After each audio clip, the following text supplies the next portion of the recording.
కొంతమంది మహిళా అభ్యర్థులకు సంబంధించిన అభిప్రాయాన్ని కూడా సభ ముందు ఉంచాలి అధ్యక్ష.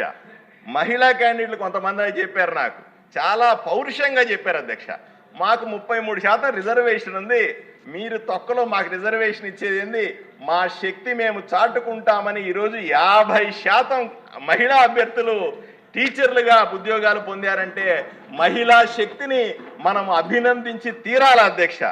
అందరూ కూడా ఒకటే అన్నారు, సార్ మేము పోగొట్టుకున్నవన్నీ కూటమి ప్రభుత్వం తిరిగిచ్చింది, మేము నష్టపోయిందంతా కూడా ఈరోజు మంత్రిగా లోకేష్ గారు మాకు తిరిగిచ్చారు, ఏమిచ్చి ఆయనకు రుణం తీర్చుకోగలము అని కన్నీళ్లు పెట్టుకున్నటువంటి అభ్యర్థుల్ని నిన్న చూశారు అధ్యక్ష.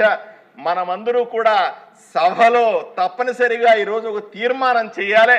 లోకేష్ బాబు గారికి వాళ్ళ అధికారులందరికీ, ఎవరైతే 4 అధికారుల పేర్లు కూడా లోకేష్ గారు చెప్పారు, ఆయనకి ముఖ్యమంత్రి గారిని అభినందిస్తూ ఆ అభ్యర్థుల వైపు నుంచి మన ఒక తీర్మానం కూడా ఈరోజు సభలో చేయాలని మిమ్మల్ని అందరినీ కోరుకుంటున్నాను అధ్యక్ష.